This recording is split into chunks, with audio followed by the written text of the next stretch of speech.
Hello crafty friends, welcome back to my channel. Today I have a tutorial, a quick little process on how I made my cute little candy corn primitive box, which opens up to these super cute little embellished taggies. Okay, so I got this idea because I was watching Jill Norwood's video and she made her, I think they were snowman cards, but she drew them and I just got stuck on primitive, and I love primitive stuff. Anything vintage I love. I have a few patterns that I say I'm gonna make. I bought them off of Etsy and I've yet to make them. And so I went down the rabbit hole like on Pinterest looking for different ways to make primitive candy corn, and I didn't find anything but like exactly like this, but what I did see was some that had stitching and I thought that would be cute. And so then the colors are always going to be this muted worn color, of course, and so that's what I went with. So the cover is made with, oh, where is it at? Here we go. These three colors are the ones that I used, and I just went through my paper stash and saw what I had. Now what I did do was distress the crap out of it with walnut stain. I used the darkest color just to make it look real grungy and old looking, because that's part of the primitive vibes. And then I did take a white colored cardstock. I'm thinking I should have done something different, but because I wanted the little hearts to stand out, I just took walnut stain ink and did a little bit. I aligned it where I saw the hearts, and then I, made sure that I added enough, but not to where it was too dark. And then I glued my pieces down, and that's what I did. And so you'll need 2 pieces of this set and 2 of these, because, oh, hold on a second. You'll need the back side of it. The back side I didn't do here. I just did the little hearts because you're not gonna see much of it, right? But the front, I did want it to have it. So we'll go through and I'll show you guys how I made that.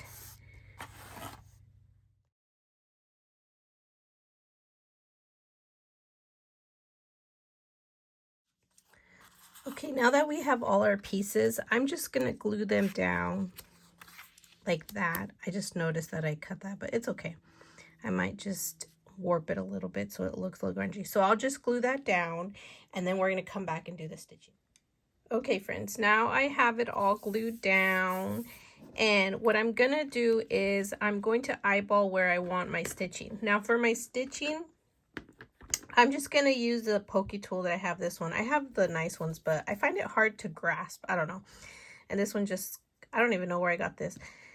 But you're just going to poke holes like all the way through to where you can, what pattern you want. So it could be all X's, or it could even just be one long stitching, which is, I was thinking I want to do just one big long stitch all the way across. Now, if you don't want to do embroidery, you could also take black, just do stitching like a follow along this shape here with black thread, and that would look really cute. Or you could even do crisscross like this and make it look like a quilted pattern, and that would give it also a vintage look. So all I'm gonna do is I'm just gonna eyeball and poke holes, and I'm gonna make some bigger, like longer, not bigger, and maybe some like, going this way kind of thing. And so you just kind of eyeball where you want your thread to go, so it lines up when you run the stitching. So it's going to be wonky looking because it's a primitive, and those tend to be kind of mismatchy, I guess. I don't know. In my mind, that's what I'm thinking. Anyways, we'll just go through and poke holes. So I'm going to skim through this real fast.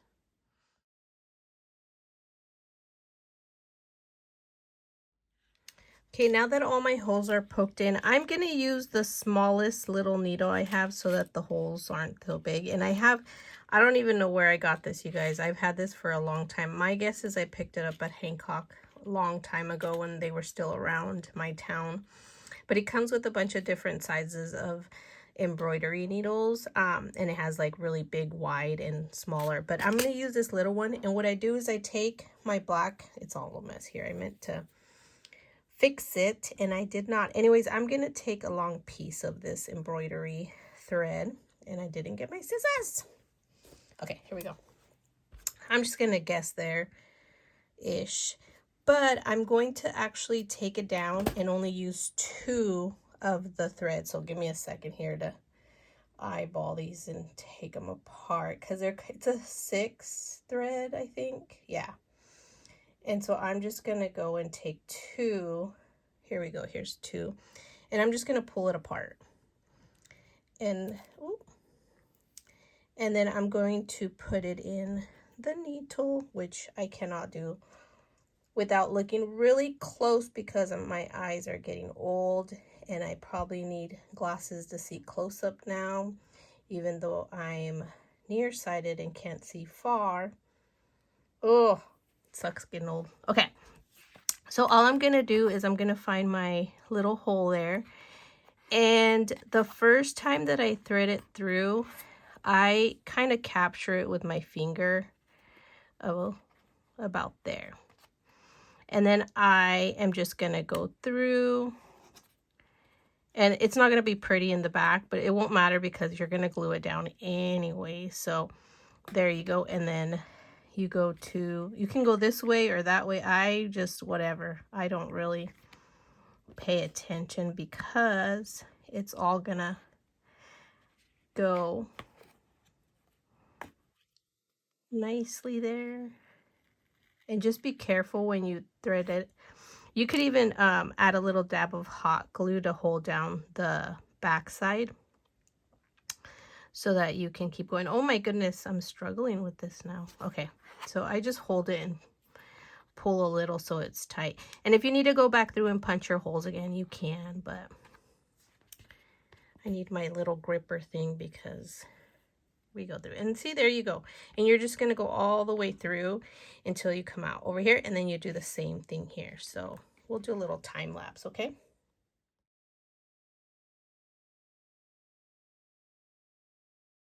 So for the sake of the video, I just went through and did all of it.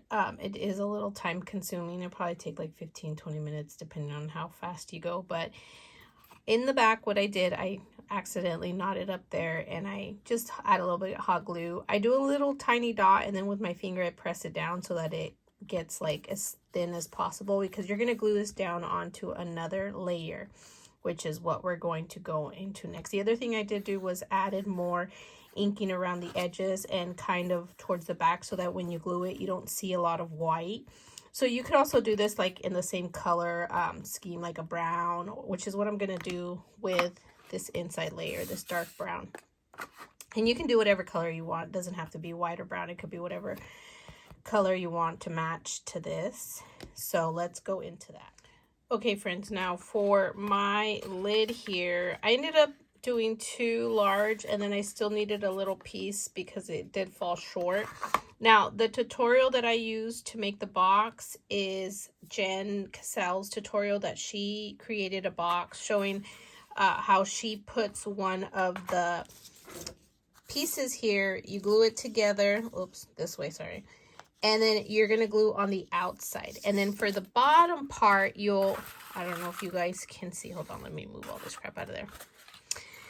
I glued on the inside. So I will take another piece of this and 2 more of these, and I glue it on the inside. The pieces here, the little triangle pieces, will go on the inside so that it's got a little bit more of an inside, like narrow space. And then the top one, since it's going on the outside of the piece, it'll sit nicely. This one kind of gets stuck a little bit, but once I guide it, it goes in nicely, as you can see.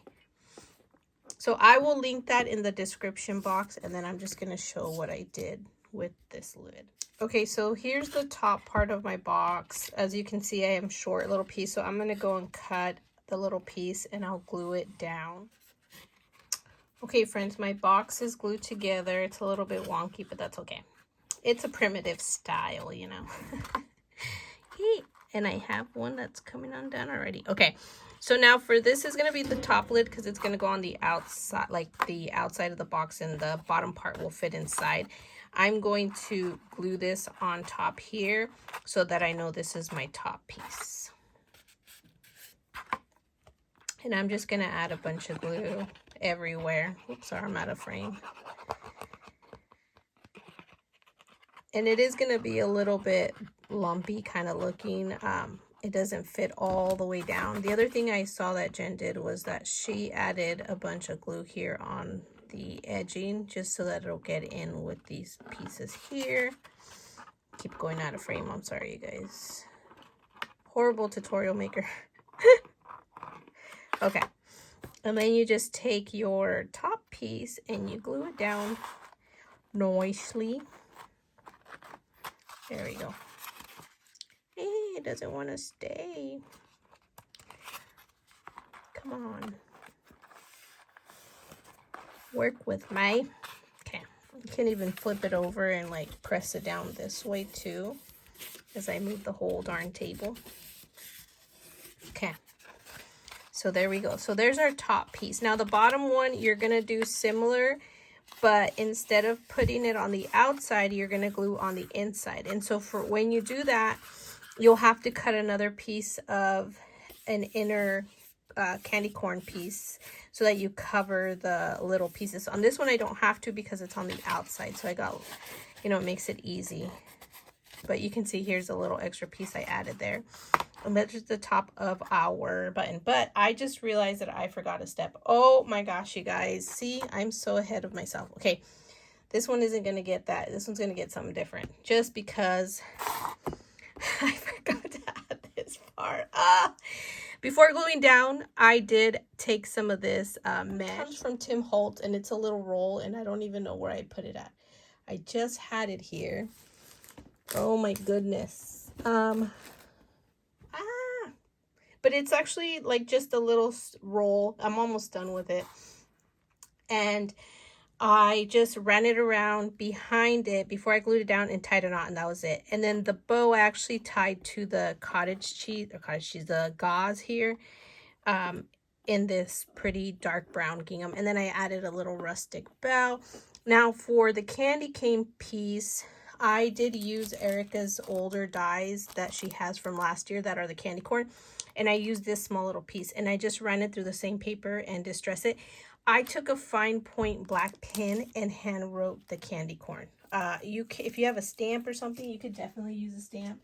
But I just did that little simple font that, you know, it's an oldie but a goodie with the little dashes. But for this one, I'm going to do something different. But I'm going to come back and show you guys the bottom part. So for the time's sake of the video, I created the back part. And as I said, I glued it on the inside. And then to cover the inside, I took another little piece, and it's going to be a tight fit. So you got to trim it down just a tiny bit. Oh gosh, now I got stuck. So I'm just going to take my scissors, and I'm just going to, you know, go around very narrowish as much as I can eyeball it. You could always take a little pencil and kind of go around and create kind of like a little outline of what you want. Oh, that's going to be too short there. Well, okay. That's good for me. And then you're just going to sit it in there like that. So it kind of covers it a bit. And you'll just glue it down.